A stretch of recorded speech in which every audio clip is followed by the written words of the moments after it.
Pinaubayan na ng kampo ni Ben-Hur sa NBI ang pagsusumite sa Senado ng kanyang digital files kaugnay sa pork barrel scam. Ngayong araw kasi ang deadline na ibinigay ng Senate Blue Ribbon Committee para isumite ito. May ulat on the spot si Jam Sisante. Jam?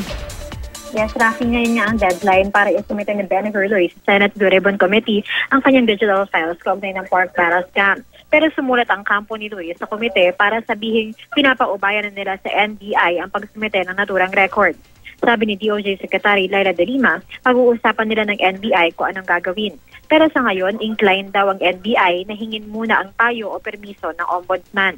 Naisumite na raw kasi sa Ombudsman ang record at ang Ombudsman ang nag-iimbestiga sa reklamo kaugnay ng pork barrel scam. Samantala, hinihintay din daw ni De Lima kung maisusumite ngayong araw ng kampo ni Janet Lim Napoles ang kanyang extended affidavit.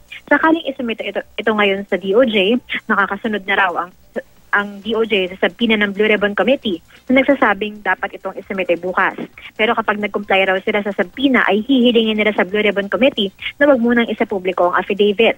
Nakita naman daw kasi ang nangyari ng isapubliko ang listahan kung saan maraming umalma na mambabatas. Atan muna ang latest mula dito sa Senado, Rafi. Maraming salamat, Jam Sisante.